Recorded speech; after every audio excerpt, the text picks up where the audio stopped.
Hey guys what's up. तो स्वागत है आपका एक नई वीडियो में। और बहुत दिन बाद वीडियो आ रहा है, इसका कारण यही है कि आज जो वीडियो का जो टॉपिक है वो जहाँ पे हुआ मैं बिल्कुल वहीं पे मौजूद था। मेरे last 2 music videos north east belt में वायरल जाने के बाद बहुत सारे जो वहाँ के स्टेट्स हैं वहाँ से बहुत सपोर्ट मिला and Arunachal Pradesh was one of them. तो इसीलिए जो है अरुणाचल प्रदेश में जो हमारा नेक्स्ट गाना है वो मैं शूट करने गया था। तो रास्ते में बहुत सारे मिलिट्री पर्सनल्स मैं देख रहा था, तो मैंने पूछा कि क्या ये नॉर्मल है अरुणाचल में। तो वो लोग भी जो है मेरे जो अरुणाचली फ्रेंड्स हैं वो भी बोल रहे थे कि आज मतलब अभी कुछ ज़्यादा ही मिलिट्री बिल्डअप लग रहा है, लगता है कुछ हुआ है। तो आज जो है मुझे बहुत पहले से ही लग गया था, ये खबर आने से भी पहले। अगर मुझे पता होता कि जब हम शूटिंग कर रहे हैं तो उसके पास जो है ये हो रहा है तो शायद मैं भी जाके 2 थप्पड़ जड़ के आता। But anyway, jokes apart, hats off to our military कि हम लोग ये शूट वूट करके आए इतने पास में जाके, बट हमें कुछ पता भी नहीं चला because Indian army is there to protect us. तो इतना अच्छा था वहाँ का एक्सपीरियंस, वहाँ का कल्चर, वहाँ के लोग बहुत ही ब्यूटीफुल है। और वहाँ जाने के बाद मुझे ये भी अच्छी तरीके से पता चला है कि वो लोग कितने पैट्रियट है इंडिया को लेके। तो हमने जो गाना वहाँ पे शूट किया है वो ट्रेडिशनल गाना है और हिंदी, नेपाली, बोरो, आसामीज़ सारे कल्चर को मिला के एक बहुत ही अच्छा गाना बना है। और मेरा जो म्यूजिक चैनल है बहुत ही रैपिडली ग्रो हो रहा है। पिछले महीने में ही 9,000 सब्सक्राइबर्स आए हैं और अच्छा रेवेन्यू भी जनरेट कर रहा है। तो अगर आप इस चैनल में मेरा पार्टनर और इन्वेस्टर बनना चाहते हैं तो मुझे व्हाट्सएप या फिर कॉल कीजिए इस नंबर पे। और आगे आने वाले टाइम पे ये जो क्लैश हुआ अरुणाचल में उसके ऊपर भी हम एक वीडियो बनाएंगे, एक म्यूजिक वीडियो जो कि बहुत ही इंस्पायरिंग होगा। जितना मेरे तरफ से हो रहा है टैलेंट वाइज, फाइनेंशियल वाइज, वो तो मैं कर ही रहा हूँ। तो मुझे ज़रूरत है आपकी सपोर्ट की और आपको भी जो है इससे अच्छा ही प्रॉफिट मिलेगा। सारे YouTube videos life time asset होते हैं, तो आप एक बार इन्वेस्ट करेंगे और बार बार जो है हर मंथ आपको इनकम मिलता रहेगा। तो एनीवे, बहुत सारे मीडिया में तो ये न्यूज़ कवर किया है, बट इस चैनल की जो खासियत है कि हम बिल्कुल देश के अंदर घुस के उस भाषा को ट्रांसलेट करके आप तक पहुंचाते हैं ताकि आपको पता चले कि उस देश के जो अंदर है इंडिया के बारे में और इंडिया के वेरियस इवेंट्स और एक्शंस के बारे में क्या कहा जा रहा है और कैसे आज जो है चाइनीज़ फैक्ट्स को तोड़ मरोड़ के खुद की जो है फेस बचाने की कोशिश कर रहे हैं। वो आज इस वीडियो में हम देखेंगे और काफ़ी मज़ा भी आएगा, इसलिए तो वीडियो भी देखेंगे और काफ़ी सारे इंटरेस्टिंग कमेंट्स जो है वो भी पढ़ूंगा और इनको अच्छी तरीके से धोऊंगा भी। तो ये वीडियो थोड़ा लंबा जाने वाला है, बट कहीं पे भी आप बोर नहीं होने वाले हैं क्योंकि बहुत सारे इंपॉर्टेंट इन्फॉर्मेशन जो है आपको मिलेगा। क्योंकि इस वीडियो में जो है 3 वीडियोज़ मैं आपको दिखाऊँगा। और फर्स्ट वीडियो जो है वो है कि जस्ट कन्फ्लिक्ट के कुछ दिनों पहले ही, लाइक 2 दिन पहले, चाइनीज़ मीडिया क्या कह रहा था कि इंडियन टैंक्स जो है धीरे धीरे जो है आगे बढ़ रहे हैं और बट चाइना के पास सारे स्ट्रेटजी रेडी है और चाइना कन्फ्रंट करने के लिए रेडी है। इससे जो है चाइना को कोई मतलब चिंता करने की ज़रूरत नहीं है, चाइना को डरने की ज़रूरत नहीं है। ऐसा एक वीडियो जो है पहले उन्होंने निकाला। उसके बाद कन्फ्रंटेशन के बाद जो है कैसे यू टर्न मारा और कन्फ्रंटेशन के बाद वो क्या कह रहे हैं, वो जो है सेकेंड वीडियो रहेगा। और सेकेंड जो वीडियो है उसका है कि The world is dumbfounded by Chinese bravery or actions. The world is not dumb enough to believe your lies. तो dumbfound का तो छोड़ दो और वर्ल्ड का तो छोड़ो, तुम्हारा जो एलाई मतलब तुम जो खुद अपने सेल्फ प्रोक्लेम्ड एलाई मानते हो रशिया को, तो रशिया के मीडिया का, रशिया के लोगों का क्या ओपिनियन है इसके बारे में, वो भी आपको जानने को मिलेगा इस वीडियो के एंड में। तो चलिए स्टार्ट करते हैं। इंडियन आर्मी कम समय में अपने बॉर्डर्स को स्ट्रॉन्ग करने का प्लान बना रही है। वो 350 टैंक्स बढ़ाकर अपने फ्लीट बढ़ा रहे हैं। वो 10 टैंक फ्लीट्स बना रहे हैं और वो अपनी आर्मी को बड़े पैमाने पर बढ़ा रहे हैं, जो हर किसी की उम्मीद से बाहर था। चलिए डिटेल्स देखते हैं।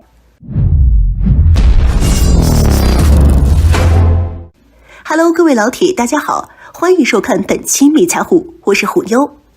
इंडिया बॉर्डर पर काफी सारे आर्मी एक्टिविटीज कर रहा है। इंडिया के बीच सर्विलेंस एबिलिटीज और सर्विलेंस हैवॉक, मिलिट्री सर्विलेंस के लिए हैवॉक्स पर लगाए गए वीडियो रिकॉर्डर्स के साथ फिर Indian Army People's Liberation Army को एक नए रिस्पांस प्लान का प्रस्ताव दे रही है, जो लावा प्रोजेक्ट को स्टार्ट करने का इरादा रखती है। ये programme mainly light tanks production के बारे में है। इंडियन आर्मी ने 354 लाइट टैंक्स बनाने का प्लान बनाया है। ये चाइना के साथ हिमालय में इंडियन आर्मी को टेस्ट करेगा और पाकिस्तान के कॉम्बैट कैपेबिलिटीज में काफी सुधार किया गया है। उम्मीद है कि Indian side China Indian border पर 354 लाइट टैंक्स खरीदने के लिए 175 बिलियन रुपीस खर्च करेगी। चाइना इंडिया बॉर्डर पर लाइट टैंक्स ये पठारी एरियाज में अच्छा रोल प्ले कर सकता है। Light tanks typical main battle tanks की तुलना में ज्यादा मूवेबल है, जो पहाड़ों पर पानी के नेटवर्क जैसे कॉम्प्लेक्स इलाकों में लड़ते हैं। Indian army reliable light tanks को जारी रखती है। पहले ये रिपोर्ट दिया गया था कि इंडिया साउथ कोरिया से डेवलप्ड लाइट टैंक्स में इंटरेस्टेड है। ओल्ड्रोस के ऑक्टोपस सीरीज के असॉल्ट गन्स के लिए भी काफी इंटरेस्ट दिखाया गया था और 200 यूनिट से ज्यादा खरीदने का प्लान है। अभी तक ऐसी कोई खबर नहीं है। ऐसा देखा जा सकता है कि इंडिया अभी भी अपने आप लाइट टैंक्स डेवलप करना चाहता है। इंडिया द्वारा एक्वा सीरीज के मेन बैटल टैंक्स को डेवलप करने के बाद जलावा प्लान में लाइट टैंक्स को डेवलप करने का कोई रेलेवेंट एक्सपीरियंस नहीं है। इंडिया द्वारा डेवलप किए गए नए लाइट टैंक्स का वेट 25 टन है और इसका high power to weight ratio है। अब इंडिया द्वारा इक्विप्ड मेन बैटल टैंक्स का वेट 40 टन से ज्यादा है। नए लाइट टैंक्स अच्छे फायर पावर और प्रोटेक्शन के साथ आते हैं। ये 105 आर्टिलरी और रिएक्टिव आर्मर कैरी कर सकते हैं। Indian army in light tanks का यूज मेनली हिमालय में चाइना के खिलाफ करेगी। 中国 इंडियन आर्मी को लाइट टैंक्स की अर्जेंटली जरूरत है। 很迫切的 इंडिया का कहना है कि जब लद्दाख में चाइना के साथ मिलिट्री इशू होता है तब लाइट टैंक्स की जरूरत का पता चलता है, 变得很明显了。 क्योंकि जब फाइट स्टार्ट होती है तो इंडियन आर्मी रशिया द्वारा बनाए गए मेन बैटल टैंक्स T-90S और T-72 का यूज करती है, 可 लेकिन इन टैंक्स का वेट 40 और 50 टन के बीच है। 在 ये इतनी ऊंचाई पर बेहतर तरीके से परफॉर्म नहीं कर पाते हैं क्योंकि पठारी एरिया में हवा पतली है। T-90S और T-72 मेन बैटल टैंक्स का पठार पर कोई एक्सपीरियंस नहीं है। पठारी एनॉक्सिक वातावरण इन टैंक्स के इंजन्स की एफिशिएंसी को आधा कर देता है, इसीलिए टैंक्स का नंबर आगे नहीं बढ़ सकता। ये सिर्फ टर्टल की स्पीड से आगे बढ़ सकते हैं। ये वॉर में बहुत खतरनाक है। वो एंटी टैंक मिसाइल्स के लिए बहुत कमजोर है 乃至击毁， और इंडियन आर्म फोर्सेस के पठारी मेंटेनेंस के खराब लेवल के कारण इंजन हमेशा खराब रहते हैं, 出现故障， जिससे इंडियन आर्मी को मुश्किल होती है। ये पठार पर फाइट करने का कोई तरीका नहीं है। टैंक्स के इंजन या तो स्थिर या खराब रहते हैं। 故障要是 अगर एक एक्चुअल वॉर में इंडियन आर्म फोर्सेस ये भी श्योर नहीं कर सकते हैं कि वो समय पर वॉर में जा सकते हैं और T-90S और T-72 मेन बैटल टैंक्स मैदानों और रेगिस्तानों पर फाइट करने के लिए बनाए गए हैं। 而制造的， पठार में परफॉर्मेंस निश्चित रूप से अच्छा नहीं है। इंडियन मिलिट्री ने कहा कि इसीलिए इंडियन आर्मी को पहाड़ों में ज्यादा मूवेबल और फ्लेक्सिबल लाइट टैंक्स का यूज करने में सक्षम होने की जरूरत है। और पीपल्स लिबरेशन आर्मी के मेन बैटल टैंक्स 99A और टाइप 15 लाइट टैंक्स को पहले ही बदल दिया गया है। उनमें से type 15 light tanks people liberation army द्वारा स्थापित किए गए नए तरीके के लाइट टैंक्स हैं। 明显的优势就是在高原地区拥有极强的机动性能。 15 लाइट टैंक्स का ऑब्वियस एडवांटेज ये है कि वॉर में हाई स्पीड मोबिलिटी के साथ पठारी एरिया में इसकी बहुत ज्यादा स्ट्रॉन्ग वोलेटिलिटी है। ये तेजी से फेवरेबल शूटिंग पोजीशन ले सकता है, फिर आप हमले से बचने के लिए तेजी से कवर की ओर मूव कर सकते हैं, जो इंडियन आर्मी को पहले अटैक करने में सक्षम बनाता है। इसीलिए इंडियन आर्मी ने लाइट टैंक्स को डेवलप करने की ठान ली है। इंडियन आर्मी 2023 में एक लाइट वेट प्रोटोटाइप व्हीकल को लॉन्च करने का इरादा रखती है। Artificial intelligence, drone integration, active protection system और high level situational awareness technologies के साथ लाइट टैंक्स को भी ऐड किया जाएगा। 354 व्हीकल्स बड़े पैमाने पर प्रोड्यूस किए जाएंगे, इंडियन बॉर्डर पर टकराएंगे। इंडियन आर्मी की 10 टैंक रेजिमेंट्स भले ही इंडिया में बड़े पैमाने पर इन टैंक्स को प्रोड्यूस कर सकता है, लेकिन ये PLA के लिए बड़ा खतरा पैदा नहीं करता है। 无法造成实质性的威胁。 इसका मेन रीजन ये है कि PLA के पास बड़ी मात्रा में नए light tank unit China India border पर तैनात है। फिलहाल PLA के 15 न्यू लाइट टैंक्स के बारे में बात करते हैं। ये अनमेंड ग्रेटर सिचुएशनल अवेयरनेस को तैनात करने की क्षमता रखता है। ये self driven type 15 light tanks भी हो सकते हैं। ये टेक्निकली इंडिया के नए लाइट टैंक से बेहतर है। और PLA के पास एक powerful drone force air power और लॉन्ग रेंज फायर सपोर्ट भी है। 火力的支援， यहाँ तक कि इंडिविजुअल सोल्जर्स के पास एंटी टैंक मिसाइल्स की नई रेड एरो सीरीज भी है। ये हथियार पतले स्किन और बिग फीलिंग्स वाले इंडियन लाइट टैंक्स हैं। 打一个准儿。 इसीलिए इंडिया को नए लाइट टैंक्स पर निर्भर रहना पड़ेगा। अगर आप चाइना इंडिया बॉर्डर पर मिलिट्री फोर्सेस के बैलेंस को वापस लाना चाहते हैं तो ये अभी भी बचकाना है।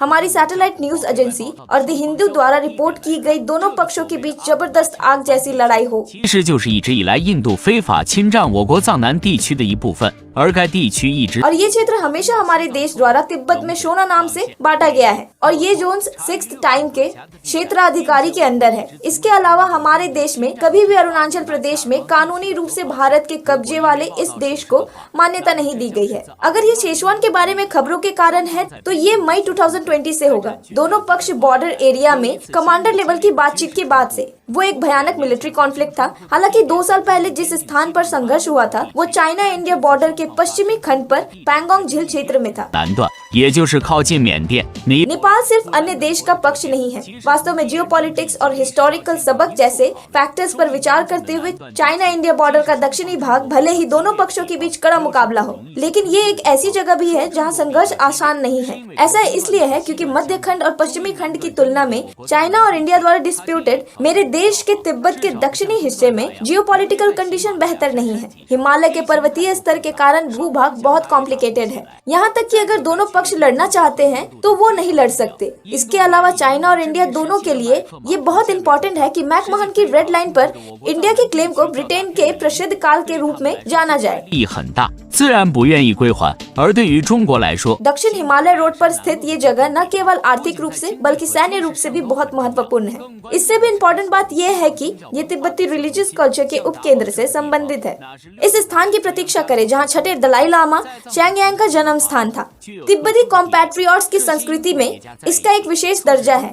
इन फैक्टर्स ने चाइना को प्रेरित किया, चाहे कीमत कोई भी हो, कितना भी समय लगे। वास्तव में इंडिया द्वारा नियंत्रित क्षेत्र को वापस लेना निश्चित है। इंडिया पीछे हटना नहीं चाहता, लेकिन चाइना भी पीछे हटना नहीं चाहता। दोनों पक्षों के बीच कॉन्फ्लिक्ट स्वाभाविक रूप से भयंकर है, कई कारणों से। सबसे पहले इस क्षेत्र की जियोपॉलिटिक्स रिलेटिवली कॉम्प्लिकेटेड है, चाइना और इंडिया और नेपाल को छोड़कर। एक बार अगर ये कॉन्फ्लिक्ट शुरू हुआ तो बस ये एक बड़े युद्ध का रूप ले लेगा, वो भी 4 देशों के बीच। इसे संभालना मुश्किल है। दूसरा कारण है mid 1962 Indian border self defence counter attack. यही लड़ाई सबसे भयंकर है।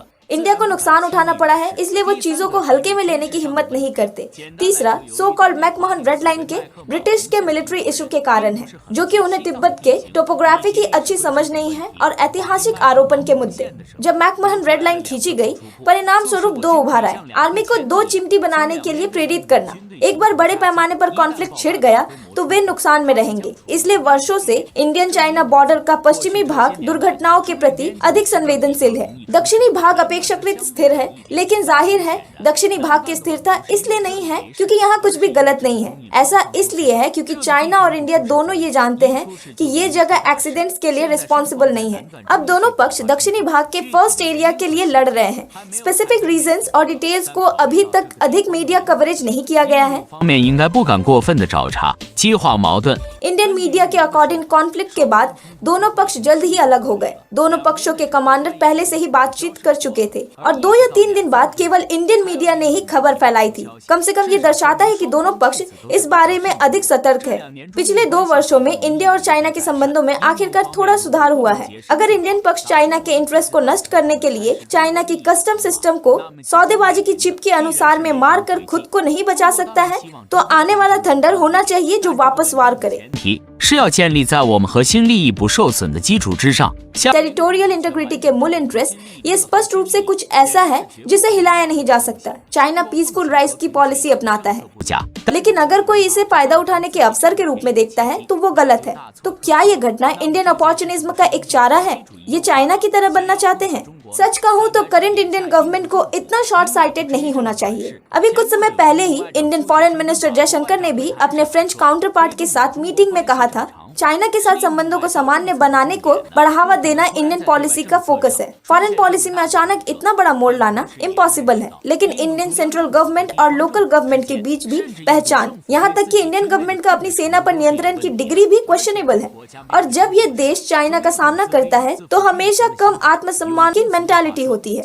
आम आदमी के शब्दों में योंग अधिक दीवाना है। इंडिया के साथ व्यवहार करते समय हमें इस स्थिति की आवश्यकता होती है। हर समय सतर्क और बॉटम लाइन थिंकिंग होनी चाहिए, क्योंकि कोई नहीं जानता कि वे कब किसी इनएक्सप्लिकेबल कारण से आफत आ जाए। लेकिन कई तरह के डाउट्स हैं, हमेशा प्रचार करना पसंद करते हैं। इंडियन गवर्नमेंट जो पब्लिक की ओपिनियन इकट्ठा करने के लिए विभिन्न अवसरों का उपयोग करती है, न केवल वो इसे लोकी रखना चाहते हैं, न केवल इंटरव्यूड ऑफिशियल्स अपना नाम नहीं बताना चाहते थे। यहाँ शायद 3 कारण हैं। पहला, किसी भी पक्ष के पास युद्ध शुरू करने की प्रेरणा नहीं है और वो लड़ना नहीं चाहते, इसलिए हम सभी इस घटना के प्रभाव को नियंत्रित करने की उम्मीद करते हैं। दूसरा, अकॉर्डिंग टू करंट रिपोर्ट्स, दोनों पक्षों के बीच संघर्ष का पैमाना छोटा था और कोई मौत नहीं हुई और दोनों पक्षों ने संघर्ष के तुरंत बाद जाने का फैसला किया। इससे पता चलता है कि फ्रंट लाइन के दोनों तरफ के टॉप एग्जीक्यूटिव्स अधिक विचारशील थे। तीसरा आधार, इंडियन मीडिया के अनुसार चाइना और ब्रिटेन के बीच मिलिट्री कमांडर्स की 16 राउंड की मीटिंग हो चुकी है। मिलिट्री चीफ्स की की मीटिंग अभी जारी है। इनफैक्ट हर कोई नेगोशिएटिंग टेबल पर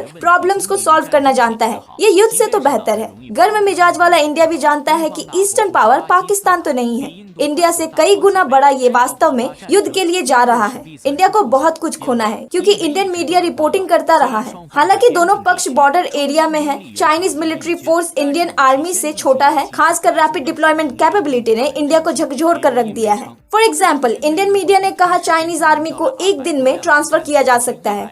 इस तरह की rapid troop projection capability Indian Army की तुलना में कहीं अधिक है।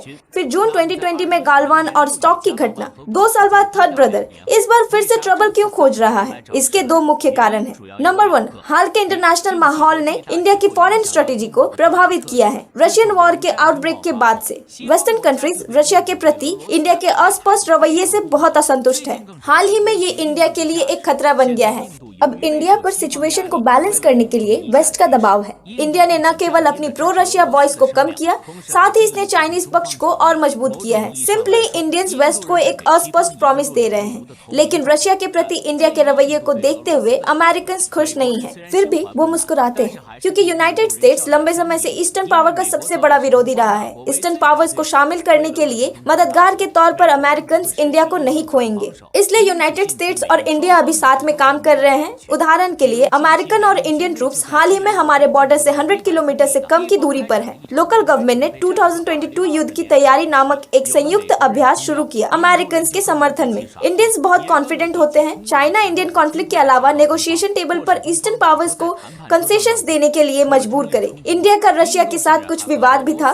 ब्लूमबर्ग के अनुसार इंडियन गवर्नमेंट के एक गुमनाम सीनियर ऑफिशियल्स ने इसका खुलासा किया। हालांकि इंडिया रशिया रिलेशन अभी तक स्ट्रॉन्ग है, लेकिन सीनियर ईयर में दोनों देशों के बीच संबंधों को बढ़ावा देना मोदी के लिए अच्छा नहीं है। इसलिए इंडियन प्राइम मिनिस्टर मोदी ने रशियन प्रेसिडेंट पुतिन के साथ एनुअल मीटिंग नहीं करने का फैसला किया। बाद में रशियन प्रेसिडेंट सेक्रेटरी पेस्कॉव ने भी इसकी घोषणा की कि रशियन प्रेसिडेंट पुतिन की इंडियन प्राइम मिनिस्टर मोदी से मिलने का कोई प्लान नहीं है। अगर है भी तो इस साल नहीं होगा। 2020 से जर्मन और इंडियन हेड ऑफ स्टेट हर साल मिलते हैं। कोविड-19 के कारण 2020 में केवल एक बार रद्द किया गया। विश्लेषकों का मानना है Indian prime minister Narendra Modi ने रशियन प्रेसिडेंट पुतिन के साथ मीटिंग कैंसिल कर दी। रशियन प्रेसिडेंट व्लादिमीर पुतिन की टिप्पणी, पुतिन ने वर्ल्ड वॉर की घोषणा की और युद्ध के बढ़ने का खतरा। रशिया ने WMD और न्यूक्लियर वेपन्स को नष्ट कर दिया क्योंकि सेल्फ डिफेंस ड्रॉस हिट होने पर पर्यावरण को लॉन्च करता है। ये देखते हुए कि रशियन स्ट्रेटेजिक बॉम्बर बेस पर अभी क्रेन फ्री ड्रोन द्वारा हमला किया गया है। विश्लेषकों का मानना है कि ये पुतिन की स्पेशल मिलिट्री ऑपरेशंस में परमाणु हथियारों का उपयोग न करने के लिए पुतिन की एक धमकी है, क्योंकि स्पेशल मिलिट्री ऑपरेशंस जारी है, विशेष रूप से दुनिया भर से रशिया का आइसोलेशन। इंडिया को शायद यह एहसास हो गया है कि रशिया के क्लोज रिलेशनशिप की कीमत उसकी कमाई से अधिक हो गई है। अब ये जानबूझकर रशिया से दूरी बनाने लगे हैं। इस सितंबर की शुरुआत में संघाई और संगठन शिखर सम्मेलन में Indian prime minister Narendra Modi ने इंडियन गवर्नमेंट की पोजीशन को बताया। पुतिन से यूक्रेन की स्थिति में शांति की घोषणा करने का आग्रह किया। मेरा कहना है कि इंडिया वास्तव में दो तरफा है।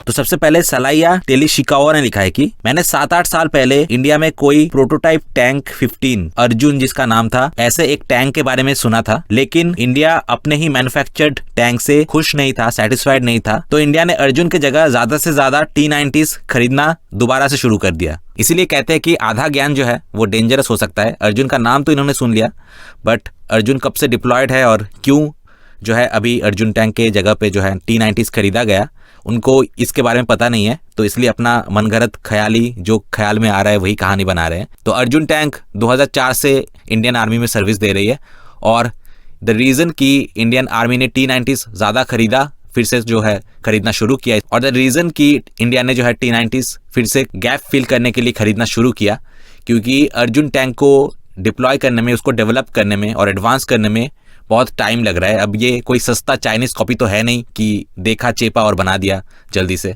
तो अगर स्पेसिफिकेशंस देखें तो T-90s से भी कई मायनों में जो है अर्जुन टैंक ज़्यादा सुपीरियर था, चाहे वो इंजन पावर हो या फिर स्पीड हो। But quality wise Arjun tank जो है बहुत ही अच्छा था, और इसलिए तो बिल्कुल भी जो है रिप्लेस नहीं किया गया क्योंकि क्वालिटी से डिससेटिस्फाइड थे, बल्कि इसको डेवलप और एडवांस करने में काफ़ी टाइम जा रहा है, और इसी गैप को फिल करने के लिए T-90s खरीदा गया। उसके बाद जियांग वू ने लिखा है कि चाइनीज हेलीकॉप्टर्स माउंटेन्स के आसपास ही है, और अगर ये हेलीकॉप्टर्स जो है वो प्लेटो एरिया में कंफर्टेबल होते हैं तो इंडियन टैंक से डरने की कोई ज़रूरत नहीं है। मेरे बाजू वाले बच्चे ने एक चाइनीज़ मेड हेलीकॉप्टर खरीदा था और 2 दिनों में ही जो है उसका रिमोट टूट गया और हेलीकॉप्टर उड़ा नहीं। I think I have said enough by that. उसके बाद चैंग योंगहू ने लिखा है कि मैं चाइनीज़ सोल्जर्स को फुल क्रेडिट देना चाहूँगा। इंडिया के साथ कॉम्बैट होगा तो वो ज़ीरो कैजुअलिटी वाला होगा। हमारे ड्रोन्स स्पेशलाइज्ड है इंडियन टैंक्स को मारने में, और बहुत सारे एरिया कवर करते हैं ये ड्रोन्स, जिससे इंडियन सोल्जर्स बच नहीं सकते। योंगो तू चिंता मत कर, जैसे ज़मीन में तुझको मार गिराने के लिए हमारे पास है टैंक अर्जुन, वैसे ही तुम्हारे ड्रोन्स के लिए हमारे एक हवाई अर्जुन भी मौजूद है। This Arjun is an air warrior with the Indian Army. जो कि आसानी से तुम्हारे ड्रोन्स जो है वो डाउन कर सकते हैं।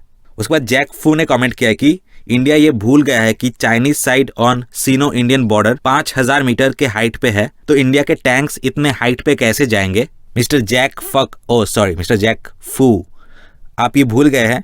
हमें याद दिलाने से पहले आप खुद ये जान लीजिए कि दुनिया का सबसे हाईएस्ट बैटलफील्ड जिसका नाम है सियाचिन, वो बैटलफील्ड इंडिया को ही बिलोंग करता है। तो हाइट पे क्या करना है और कैसे करना है, इसके बारे में आप इंडिया को तो ज्ञान मत ही दीजिए। वैसे भी हमारे जो पंजाबी और जाट सोल्जर्स है, वो अगर आपके सामने खड़े हो जाए तो आपको वैसे भी लगेगा कि आपके सामने कोई 5000 मीटर ऊंची पहाड़, जैसे कि आपने कहा, आपको लगेगा कि आपके सामने वही जो है खड़े हैं। तो उनके सामने आपको क्या करना है, आप बेटर है कि आप वही सोचिए। बाकी हाइट से कैसे डील करना है, इसके बारे में इंडिया को बहुत अच्छी तरीके से पता है। उसके बाद स्ट्रॉन्ग चाइना स्ट्रॉन्ग ने लिखा है कि इंडिया में सब कुछ फैमिली प्रॉपर्टी बेच के खरीदा जाता है, तो ये बताओ कि एक एक टैंक के लिए तुम लोगों ने कितना करी बेचा। चलो, इंडिया में तो फैमिली प्रॉपर्टी होता है, तब जो है फैमिली प्रॉपर्टी बेच ही सकता है, अब उसका मर्जी है। हमारी मर्जी है भाई, हमारी प्रॉपर्टी है। अब चाइना की तरह तो नहीं कि हर चीज़ जो है वो सरकार की ही प्रॉपर्टी है। इनफैक्ट आई वंडर कि आपके जो बीवियाँ होते हैं, कहीं उसको भी तो चाइनीज कम्युनिस्ट सरकार अपनी प्रॉपर्टी नहीं समझती है।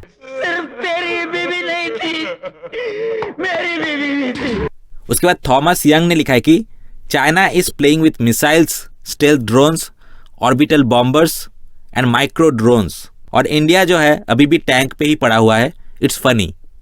अच्छा, तो मिसाइल्स तो हमारे लॉन्ग रेंज और ब्राह्मोस मिसाइल से आपकी फटती है, और आपको पता भी नहीं कि आपकी सरकार की किससे फटती है, क्योंकि आपके सरकार बताते नहीं होंगे। स्टेल्थ ड्रोन्स के लिए तो जैसे कहा कि हमारे देश के बर्ड्स ही काफी है। ऑर्बिटल बॉम्बर्स, अरे यार क्या फैंसी नाम देते हो, असल में तो ये हमारे दिवाली के फुस्की बॉम्ब से भी कम इफेक्टिव होते हैं। एंड माइक्रो ड्रोन्स, अच्छा अब तुम लोग हो ही माइक्रो, तो तुम माइक्रो ड्रोन्स ही बनाओगे, ये इसमें मैं आपको समझ सकता हूँ बिल्कुल। तो यहाँ पे बहुत सारे कमेंट्स हैं, लेकिन सबसे पहले मैं एक इंपॉर्टेंट कमेंट्स पढ़ना चाहता हूँ। इन इंडिया हमारी वीकनेस क्या है, इसके बारे में मैंने पहले भी काफ़ी सारे वीडियोस में बोला था, और इनफैक्ट कुछ जो वाइज इंडियंस हैं उनको पता है ये, और हमारे वीकनेस के बारे में हमारे दुश्मन जान गए हैं। बट हमारे देश के लिब्रांडोस जो हमें हमेशा गलत प्रूफ करने की कोशिश करते हैं, आज हम नहीं, एक चाइनीज़ का ही कॉमेंट आप पढ़िए और आपको भी पता चल जाएगा कि हमारी जो वीकनेस है, जिसके बारे में मैंने बहुत बार कहा है, आज वो एक चाइनीज़ जो है सेम चीज़ कह रहा है। तो इनका कमेंट मैं सबसे पहले पढ़ रहा हूँ। तो ए बटरफ्लाई ने कमेंट किया है कि इंडिया की जितनी साइज है और जो कैरेक्टरिस्टिक है, चाइना अगर डायरेक्टली इंडिया को कन्फ्रंट करता है तो ये बहुत ही एक चाइना के लिए ही एक बहुत ही मुश्किल काम होगा। और नॉट टू मेंशन कि इंडिया के साथ कॉन्फ्लिक्ट करके इंडिया की ही मदद कर रहा है चाइना, क्योंकि इंडियंस इससे जो है यूनाइट हो रहे हैं। क्योंकि इंडिया में बहुत ही डाइवर्स कल्चर और रेस है, India has great internal contradictions. Modi का चाइना को अटैक करने का एक बहुत ही बड़ा कारण ये भी है कि मोदी जो है पूरे फोर्सेस को सेंट्रलाइज करना चाहते हैं और पूरे इंडिया को यूनाइट करना चाहते हैं। एंड देयरफॉर इंडिया एक ऐसा देश है that has great compression resistance but poor tensile resistance. इस सेंटेंस का मतलब ये है कि अगर बाहर से कोई इंडिया को कंप्रेस करने की कोशिश करता है तो उसका जो रेजिस्टेंस है बहुत ही स्ट्रांग है, क्योंकि इंडियंस फिर यूनाइट होते हैं। लेकिन अंदर से जब इंडिया को तोड़ने की कोई कोशिश करता है तो वहाँ पे इंडिया का पुअर रेजिस्टेंस है, क्योंकि इंडिया को बांटना बहुत ही आसान है। और ये मैं पहले भी कह चुका हूँ कि हमारे देश में एक यूनिफॉर्म कल्चर, इसीलिए मैं एक हिंदू यूनिटी और हिंदू राष्ट्र होना एक बहुत ही ज़रूरी है। भले ही उसमें माइनॉरिटीज़ को जो है पूरा अधिकार जो है दिया जाए, लेकिन we need a uniform culture and a uniform language, ताकि सारे इंडियंस जो है अच्छी तरीके से कनेक्ट कर पाए। कोई एक कल्चरली कोई डिस्टेंस, कोई कल्चरली, रेशियली या फिर रिलीजन वाइज कोई डिस्टेंस ना हो। इसीलिए we need one culture one language. ये जो अंदर का जो पुअर रेजिस्टेंस है, ये हमने ब्रिटिश के रूल में भी देख लिया था। उससे पहले भी बहुत भाईचारे के ज्ञान मारते थे कुछ लोग, बट जब एक्चुअली ब्रिटिश ने इसको एक्सप्लॉइट करना शुरू किया तभी जो है कितना भाईचारा है वो दिख गया, इसीलिए आज पाकिस्तान है। तो एनीवे यहाँ पे ख़त्म नहीं है, उसके बाद ये बटरफ्लाई जो है कंटिन्यू करते हैं कि इंडिया में बहुत सारे सेपरेटिस्ट फोर्सेस है और चाइना को जो है इसका भरपूर इस्तेमाल करना चाहिए। और इसका एक गुड एग्जांपल है Sri Lanka. China assisted Sri Lanka in destroying the tigers, तो एक किसी ग्रुप को फेवर किया होगा and then the Sri Lankan government lost its grip. तो इंडिया में भी जो है हमें ये मॉडल अपनाना चाहिए। तो इंडिया में भी है, तो इंडिया में जब इतना सेपरेटिस्ट फोर्सेस है, it's a pity that China is not deploying the same model with India as well. तो एनीवे चलिए अभी हम नेक्स्ट कमेंट में जाते हैं। उसके बाद डार्क पांडा ने कमेंट किया है कि hundreds of people can't beat more than 100 others. अरे वो आपके चाइनीज़ के लिए सही है, हमारे तो भाई एक सोल्जर ही आपके 2 सोल्जर के बराबर है। तो इंडियन सोल्जर्स 100 सोल्जर्स आपके क्या 200-300 भी मार सकते हैं।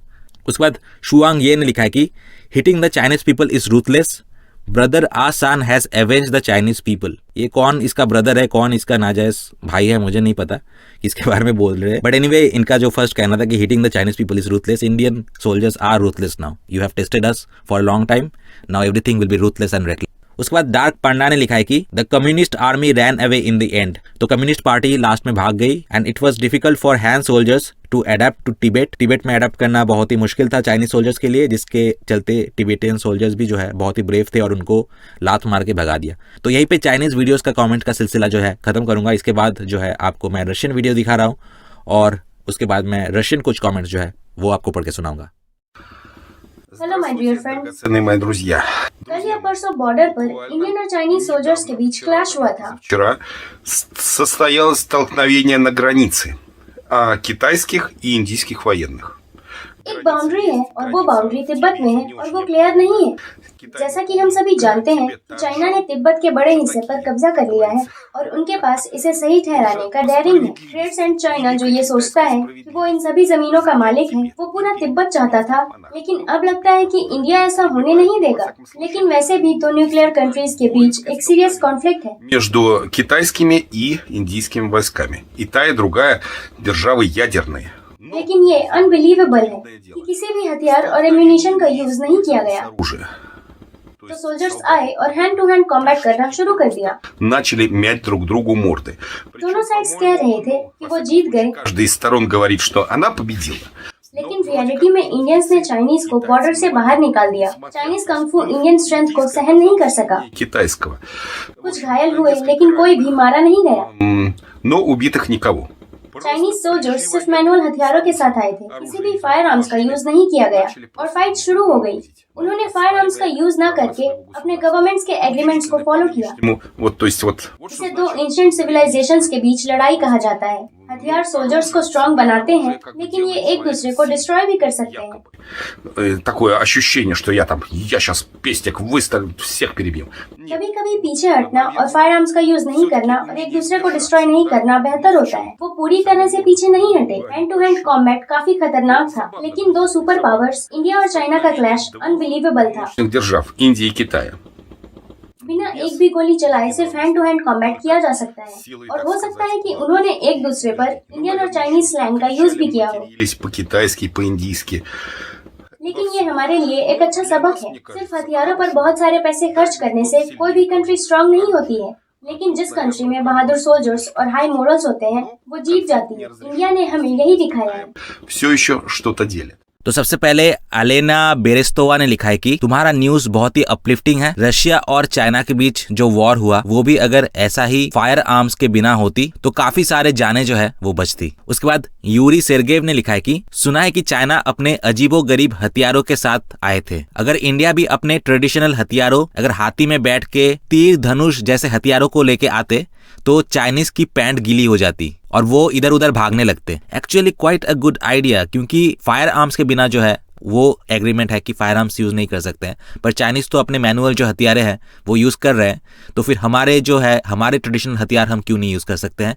नेक्स्ट, अगर चाइना ऐसा कोई हरकतें करता है तो हम चाहते हैं कि बैटलफील्ड में ये सारे जो चीजें हैं वो हमें देखने को मिले। उसके बाद स्लावा वोल्कोव ने लिखा है कि सोवियत टाइम्स पे जब चाइना और रशिया का कन्फ्रंटेशन हुआ था तो मेरा एक फ्रेंड था जो कि वहां पे सर्व कर रहा था और उसने मुझे बताया कि जब बहुत सारे चाइनीज सोल्जर्स रशिया पे अटैक करने वाले थे तो यूएसएसआर ने अपने प्लेन से कुछ स्प्रे किया था और वो स्प्रे करने के बाद बस कुछ ही घंटों में चाइनीज लोगों के सिर्फ बटन्स बचे हुए थे। It literally dissolved Chinese soldiers. उस दिन से लेके आज 70 साल हो गए, चाइना ने कभी रशिया के ओर आंख उठा के भी नहीं देखा।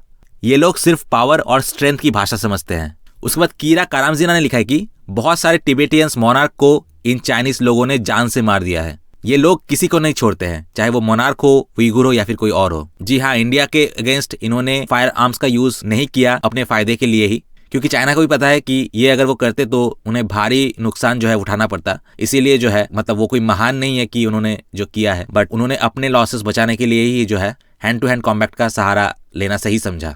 उसके बाद नतालिया ने लिखा है कि इंडियंस बहुत अच्छे लोग होते हैं and the Chinese are like ruthless cunning robots. उसके बाद मुर्चिल जूल ने लिखा है कि चाइनीज लोग बहुत ही छोटे होते हैं और मुझे लगता है कि इंडियन सोल्जर्स उनके ऊपर बिल्कुल चढ़ गए थे। उसके बाद अलेक्जेंडर प्रीमैक ने लिखा है कि fighting with the fist is quite masculine और बहुत फेयर भी है। The Chinese are dangerous creatures. मुझे लगता है कि इंडियंस हमसे बहुत ज्यादा क्लोजर है in terms of world view. उसके बाद लेव बिलेज ने लिखा है कि ये बिल्कुल भी मत समझो कि चाइनीज जो है सिविलियंस को मारने में हिचकिचाते हैं। जब चाइना ने नेपाल का एक पार्ट ऑक्युपाई किया था तो वहां के सारे मोनास्टरीज जो थे उनको पूरी तरीके से डिस्ट्रॉय कर दिया और बहुत सारे सिविलियन पॉपुलेशन भी जो है उनको भी चाइनीज लोगों ने मारा है। तो जैसे कि मैंने भी कहा कि इंडियंस के अगेंस्ट उन्होंने हैंड टू हैंड कॉम्बैट किया क्योंकि उनके पास और कोई रास्ता नहीं था। But the thing that China doesn't care about civilian population, ये तो हमें इसी से पता चल गया है कि जब इन्होंने एक वायरस को लेके पूरे दुनिया में कितने ही सारे इनोसेंट सिविलियन पॉपुलेशन को जो है मार दिया। उसके बाद नतालिया ने दोबारा कमेंट किया कि डॉग ईटिंग बास्टर्ड्स, जिसके रिप्लाई में गिरमान ने लिखा है कि ये लोग सामने जो आते हैं सभी को खा लेते हैं। तो दोस्तों आज यहीं पे कमेंट का सिलसिला जो है खत्म करूंगा। मिलते हैं आपसे नेक्स्ट वीडियो में। Till then good bye.